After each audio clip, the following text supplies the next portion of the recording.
시간은 2008년 5월 5일로 돌아갑니다.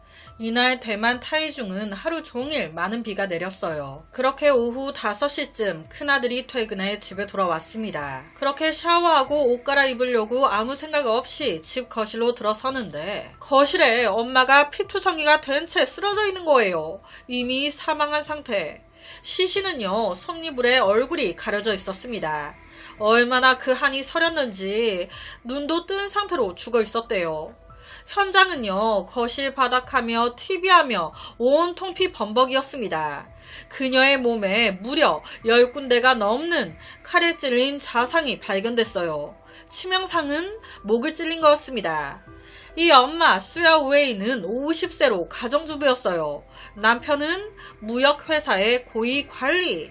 그러니까 집이 어느 정도 좀 사는 가정주부였던 그녀는요, 거의 하루 종일 집에만 있었습니다. 사건 그날 역시도 점심시간대 혼자 집에 있었어요. 이걸 어떻게 증명하냐. 딱 점심 11시 25분경에 자기 둘째 동생하고 통화를 한 거예요. 그게 마지막 통화가 될 줄이야. 그 이후 오후 3시쯤이 돼서 그녀의 친구가 집을 찾아왔습니다. 수야웨이 나왔어, 문 열어줘. 그런데 아무 대답이 없는 거예요.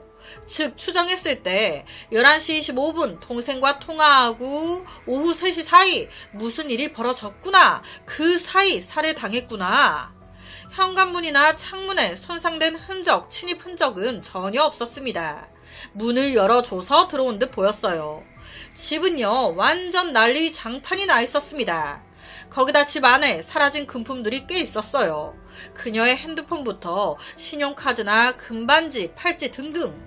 그렇다면 강도살인? 여기서 경악스러운 건 지금 이 엄마 수야우에이의 몸에 10군데가 넘는 자상이 나왔어요.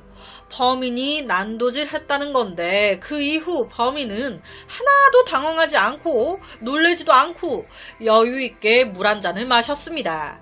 이뿐이게요. 너무 여유있게 핏자국을 닦아내고 수야우에이의 둘째 아들 옷을 꺼내 갈아입었어요. 즉 현장에 이 범인의 옷까지 그리고 마신 컵 그대로 있었던 거예요. 이거 그럼 잡는 거 시군 좀 먹기 아닌가? 아니요, 쉽지 않았습니다. 지문 채취가 거의 안 되는 거예요. 와, 이 새끼 장갑 끼고 있었네. 돈 노리고 들어왔고 목격자인 그녀를 침묵시키기 위해 죽였네. 자, 여기서 주목해야 할 건요, 당시 이 집 나름대로 잘 살았어요. 2층 집이었고요. 2대의 CCTV가 있었습니다. 그런데 와, 이놈이 들어오고 나가는 게 하나도 안 찍혔어. CCTV가 다른 쪽을 비추고 있는 거예요. 즉 이 범인놈이 범행 전 CCTV를 다 돌려놓은 겁니다. 이게 뭘 말하고 있습니까? 이 범인, 이 가족이 잘 산다는 거, 그리고 이 집에 CCTV가 2대 있다는 거 모두 알고 있었다는 거예요. 현관문과 창문 훼손된 것도 없었죠. 사건이 대낮에 벌어졌어요. 칼에 찔리거나 위험 상황이 됐을 때 도와주세요! 소리쳤을 법도 하거든요. 그런데 이웃들 누구도 도움 요청 소리 듣지 못했습니다. 즉 100% 지인의 소행으로 보이는 거예요. 방심하고 있다가 팍 공격당한. 사망한 수야우에이는 평소 이웃들과 사이도 좋고 생활 패턴이 매우 단순했어요. 그냥 내내 집에 혼자 있어. 자식들과 남편과 사이도 좋아. 이에 경찰은요, 고인의 친구들부터 남편의 사업 파트너들, 심지어 2 아이들의 친구 관계까지 모두 다 파봅니다. 하지만 뭐 이상한 게 없어. 그렇게 수사가 난항에 빠진 이때 고인의 둘째 아들 핸드폰이 울립니다. 액정에 번호가 딱 뜨는데 순간 소름이. 우리 엄마 수야우에이의 사라진 핸드폰 번호가 딱 뜨는 거예요. 와, 하다하다 이 범인 새끼 이렇게 대담할 줄이야. 죽이고 나서 피해자 가족한테 전화를 한 겁니다. 그리고 한다는 소리가 며칠까지 200만 위안 약 3억 정도 가져와. 안 주면 지금부터 너희 가족 한 명씩 내가 다 죽일 거야. 와, 이미 죽여놓고 또 살해 협박을 하고 있는 거예요. 이에 경찰은요, 유가족에게 범인과 협상하라고 얘기합니다. 200만 위안 바로 준비하기는 힘들다. 우선은 약 5,900만원 정도인 30만 위안 먼저 줘도 되겠냐? 시간과 날짜를 정하자. 그렇게 유가족, 경찰과 협력해 이 범인을 유인하기 시작합니다. 그리고 결과적으로 이 가족이 범인에게 돈을 건네려고 할 때 경찰이 잡아요. 자, 범인 누구였을까요? 이 가족의 상황을 너무 잘 알고 있었던 남자. 그는요, 다름 아닌 수야오웨이의 둘째 아들의 초등학교 동창 친구였습니다. 와, 둘째 아들의 친구 탕린. 자기 친구 엄마를 죽인 거거든요. 거기다 자기 친구 가족들을 협박하고. 이게 도대체 어떻게 된 걸까요? 이 탕린은요, 둘째 아들과 친구에다가 집이 바로 옆 골목에 있었어요. 이웃. 그러니까 그 누구보다 이 집 사정을 알고 있었던 거예요. 사건 당시 이놈 25살이었습니다. 내내 잘 살다가 갑자기 왜? 도박 때문에. 사건 요때쯤 이놈이 그 프로야구 배팅? 뭐 그런 도박에 빠져가지고 약 3억 정도 빚을 진 거예요. 이거 갚아야겠는데 답이 없어. 이때 생각이 난 겁니다. 잘 사는 내 친구가 수야웨이의 둘째 아들이 참 그래서 죽이고 그 후에 또다시 협박까지 한 거예요. 어떻게 보면 그 협박이 그게 이제 사건의 열쇠가 됐죠. 그렇다면 사건 당일 무슨 일이 있었나? 돈을 노리고 2008년 5월 5일 점심때쯤 이놈이 집을 찾아왔습니다. 띵동. 안녕하세요 아주머니. 저 땡땡이 친구인데요. 제가 결혼하게 돼서 청첩장 좀 드리려고 왔어요. 둘째 아들의 동창 친구라고 하니 아무 의심 없이 문을 열어줬던 거예요. 거기다 사실 이 둘째 아들의 친구로 이 탕린을 한 번 이 엄마가 본 적이 있었대요. 그러니까 더 의심 없이 문을 열어줬던 거죠.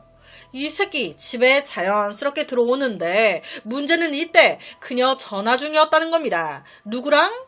11시 25분경 수야웨이 자기 둘째 동생과 통화했죠. 그 통화 중이었던 거예요. 집에 들어온 그는요, 너무 착한 얼굴로 너무 착하게 통화 중인 수야웨이한테 전화를 끊어달라고 요청합니다. 그러니까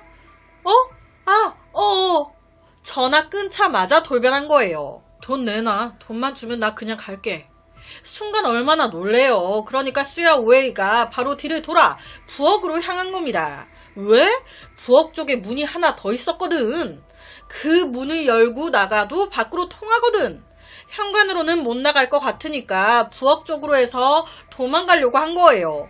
그런데 이 모습에 탕린도 당황했어.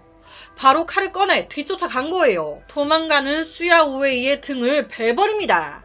그렇게 쓰러진 그녀를 질질 끌고 집안 거실로 다시 들어와요. 지 말로는 이때 한 번 더 기회를 줬었다는 거예요. 돈을 원할 뿐이다. 돈만 주면 나 그냥 가겠다. 그래서 여기서 그녀 돈을 줍니다. 가방에서 현금을 꺼내 주는데 웬걸? 이 여자가 또 도망치려고 그러다가 또 걸린 거예요. 이때 완전 이놈 흥분 상태가 돼버린 겁니다. 이 아줌마가 도대체 왜 이래? 자꾸 이러면 나도 어쩔 수가 없어. 당신 내가 누군지 알잖아. 그때부터 그녀의 움직임이 멈출 때까지 10번 넘게 막 난도질을 한 거예요. 정신 차렸을 때 그녀 피범벅이 돼 있었는데 눈을 뜨고 있어. 아이씨 기분 나쁘게 씨. 그래서 안방 가서 이불 하나를 가져다가 덮어놨던 거예요. 보기 싫다고. 처음 하는 살인에 자기도 놀라 식은땀을 뻘뻘 흘리면서도 이 새끼 도망 안 갑니다. 여유있게 물 한 잔 마시고 피범벅이 된 내 옷, 지 친구인 그녀의 둘째 아들 방에 들어가 옷을 하나 빼입고 그렇게 1층, 2층 방들을 천천히 다 뒤지면서 자기가 이 집을 찾아온 목적, 금은보석, 신용카드 뭐 등등을 다 훔쳐 도망가요. 그 후에 약 5시간 정도가 지난 오후 5시쯤에 큰아들이 집에 왔고 발견했던 겁니다. 와, 범행이 너무 잔인하죠. 지 친구 엄마를 죽이다 못해 또 전화해서 다 죽일 거라고 협박까지. 재판에서 판사 또한 엄청 뭐라 합니다. 도박에 빠져 빚을 지고 무고한 한 남편의 아내를, 한 자식들의 엄마를 죽였다고. 그 후에도 뉘우칠 줄 모르고 너 같은 새끼는 죽어야 한다고 사형 땅땅땅. 여러분, 여기는 중국이 아니에요. 대만입니다. 제가 대만 사건을 몇 번 다루다 보니 느낀 게 대만은 사형을 잘 안 주는 것 같아요. 그런데 이 사건 사형 나왔습니다. 이렇게 그냥 시원하게 끝내면 좋은데 아니에요. 사형 선고받고 얼마 안 지나가지고 이놈 플러스 인권단체가 들고 일어난 거예요.